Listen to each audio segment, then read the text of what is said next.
चला मग साहेब एक मिनिट ऐका ऐका ऐका ऐका अरे ऐका ऐका बावनकुळे साहेब बोलतात 2 मिनिटं ऐकून घ्या ना ऐकून घ्या बरं घ्या अध्यक्ष महोदय बिबट्याचा प्रश्न जटिल आहे हा थोडाफार जटिल असं मी समजतो पण त्याच्यापेक्षा जटिल प्रश्न कुत्र्यांचा आहे कुत्र्याने एवढा आयदोस घातलाय सुप्रीम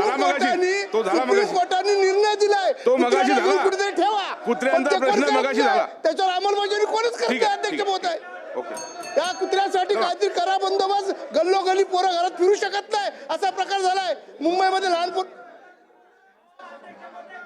चला चला चला एक मिनिट बसा खाली बसा बसा बसा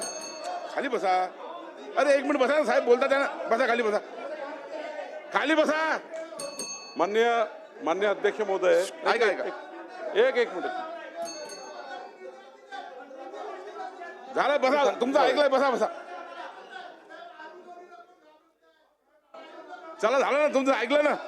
ऐकलंय खाली बसा चला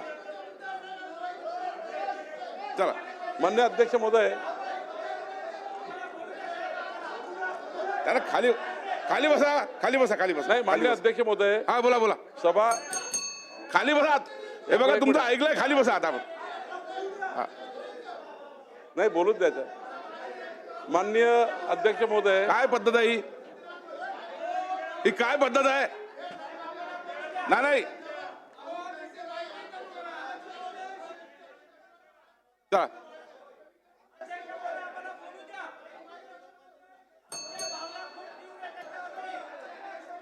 चला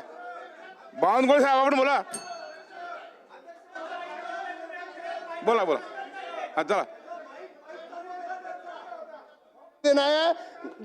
गल्लोगल्ली लोकांना दहशत आहे हे बिबट्यांची तर छतावर दहशत आहे पण आज सामान्य जनतेला प्रचंड दहशत आहे मुंबईमध्ये जा कुठेही जा जिथे तिथे ऑल ओव्हर देशामध्ये महाराष्ट्रामध्ये कुत्र्यांचा हैदोस आहे साहेब आणि सुप्रीम कोर्टाचे निर्देश आहेत तरी त्याच्यावर काही कारवाई करत आहे सरकार काय करतं चला सरकारने याच्यावर कडक कारवाई केली पाहिजे असं माझं मत आहे आणि यांच्या कुत्र्यांना उचलून त्यांच्यासाठी त्या कुत्रे प्रेमी कोण असतील त्याला मला तिकडे नेऊन त्याला खायला त्याला खायला तिकडे मान्य अध्यक्ष महोदय हा बोला मान्य अरे एक मिनिट सांगू मार्क